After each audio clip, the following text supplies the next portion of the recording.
Fenugreek എന്ന് ഇംഗ്ലീഷിൽ അറിയപ്പെടുന്ന ഉലുവ, മെതി എന്ന് സംസ്കൃതത്തിലും ഹിന്ദിയിലുമൊക്കെ വിളിപ്പേരുള്ള ഒരു സുഗന്ധവ്യഞ്ജനമാണ്. ട്രോപ്പിക്കൽ ക്ലൈമറ്റിൽ സർവ്വസാധാരണമായി കൃഷി ചെയ്തു വരുന്ന ഈ ഔഷധ സസ്യം ഒരു സുഗന്ധവ്യഞ്ജനം എന്നതിലുപരിയായിട്ട് പാരമ്പര്യ വൈദ്യശാസ്ത്ര ശാഖയിൽ ഒട്ടനവധി രോഗങ്ങളുടെ അധികരണം ഒഴിവാക്കുന്നതിനായി നൂറ്റാണ്ടുകളായി ഉപയോഗിച്ചു വരുന്ന ഒരു ഔഷധ സസ്യം എന്നുള്ള നിലയിൽ യൂറോപ്പിലും മറ്റ് പല വികസിത രാജ്യങ്ങളിലുമുള്ള ഗവേഷണ സ്ഥാപനങ്ങൾ ഉലുവയെ പഠനവിധേയമാക്കിയിട്ടുണ്ട്. അതിൽ നിന്ന് വെളിവായ ചില വസ്തുതകൾ ഇവയാണ്. അന്തഃസ്രാവ ഗ്രന്ഥികൾ, എൻഡോക്രൈൻ ഗ്ലാൻഡുകൾ ഉൽപ്പാദിപ്പിക്കുന്ന സ്രവങ്ങളായ ഹോർമോണുകളുടെ തുലനാവസ്ഥ നിലനിർത്തുന്നതിനായിട്ട് ഉലുവയ്ക്ക് ഒരു കഴിവുണ്ട്. ഇതിൽ അടങ്ങിയിരിക്കുന്ന ആൻറ്റി ഓക്സിഡൻസ്, ഫ്ലേവനോയിഡുകൾ, ഡയറ്ററി ഫൈബേഴ്സ് എന്നിവയൊക്കെ ഇതിന് ഉപോത്ബലകമാകുന്നു എന്നുള്ളതാണ് പഠന റിപ്പോർട്ടുകൾ. അധികമായാൽ അമൃതം വിഷമാകും എന്ന ചൊല്ലുപോലെ തന്നെ ഉലുവ അധികം കഴിച്ചാൽ അത് ആമാശയ പ്രശ്നങ്ങൾ ഉണ്ടാക്കാം. ഉലുവയുടെ ഒരു സ്വഭാവം, അത് രക്തത്തിൻ്റെ സാന്ദ്രത കുറയ്ക്കുന്നതിനുള്ള ഒരു ശേഷിയുണ്ട്. ഇക്കാരണത്താൽ ഹൃദ്രോഗമുള്ളവർക്കും ഉലുവ ശുപാർശ ചെയ്യുന്നുണ്ട്. അതേസമയം അൾസർ ബ്ലീഡിങ്, ഹെമറോയിഡ് ബ്ലീഡിങ്, ഇത്തരം ബ്ലീഡിങ് ടെൻഡൻസി ഉള്ളവർക്ക് അമിതമായി ഉലുവ ശുപാർശ ചെയ്യപ്പെടുന്നില്ല.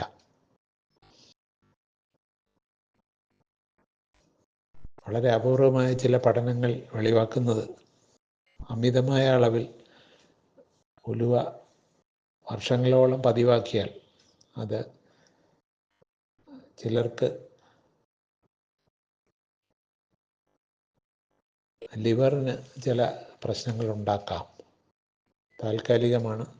അത് സ്ഥായിയായ ഘടനാ വ്യതിയാനങ്ങളോ രോഗങ്ങളോ അല്ല. ഉലുവ വിഡ്ര ചെയ്യുമ്പോൾ അത് പൂർവ്വസ്ഥിതിയിലാവുകയും ചെയ്യും. ഉലുവ സാധാരണയായി പാലൂട്ടുന്ന അമ്മമാർക്ക് പാലിൻ്റെ ഉൽപ്പാദനം കൂട്ടുന്നതിനായിട്ട് മുത്തശ്ശി വൈദ്യം ശുപാർശ ചെയ്യുന്നുണ്ട്. ഒപ്പം ആർത്തവ അനുബന്ധമായ വയറുവേദന ഒഴിവാക്കുന്നതിനായിട്ട് ഗൃഹവൈദ്യം ഉലുവയെ ശുപാർശ ചെയ്യുന്നു. ലോകമെമ്പാടും ഉള്ള ആൾക്കൂട്ടം ഡയബറ്റിക് രോഗം വരുതിയിലാക്കാനായിട്ട് ഉലുവ ഉപയോഗിക്കുന്നുണ്ട്.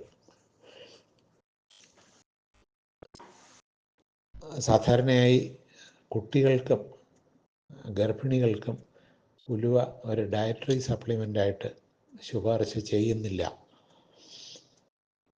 ഇതിൻ്റെയൊക്കെയുള്ള പ്രാഥമികമായ അടിസ്ഥാന കാരണം ഉലുവ എൻഡോക്രൈൻ ഗ്ലാൻഡുകളെ പരിപോഷിപ്പിക്കുകയും അവയുടെ സ്രവങ്ങളുടെ ഉൽപ്പാദനം അധികരിപ്പിക്കുകയും ഒക്കെ ചെയ്യുന്നു എന്നുള്ളത് കൊണ്ട് തന്നെയാണ്.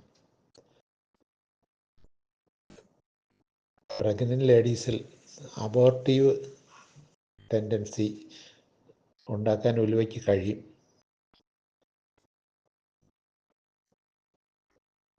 ഇക്കാര്യവും പല ഗവേഷണ പഠനങ്ങൾ വഴി വെളിവായിട്ടുണ്ട്.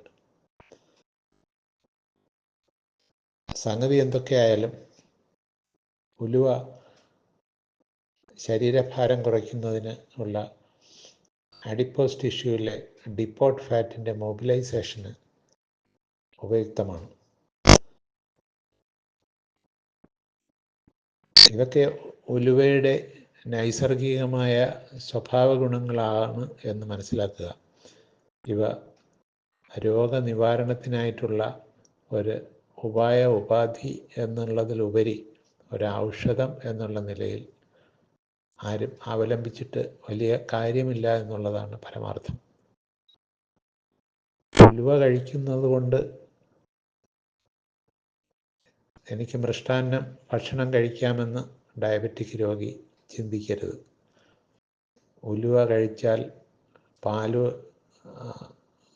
ൻ്റെ ഉൽപ്പാദനം കൂടും എന്ന് കരുതി മറ്റ് ആഹാരങ്ങൾ കഴിക്കാതിരുന്നിട്ടും കാര്യമില്ല. പറഞ്ഞു വന്നത്, ഉലുവ ഇതിനൊക്കെ ഉപോത്ബലമാകുന്നു എന്നുള്ളത് പരമാർത്ഥമാണ്. പക്ഷേ അവ തനത് രോഗങ്ങളുടെ അവഗണനയ്ക്കോ അവയ്ക്ക് അനാരോഗ്യവും അപഥ്യവുമായ ആഹാര രീതികൾ അവലംബിക്കാനോ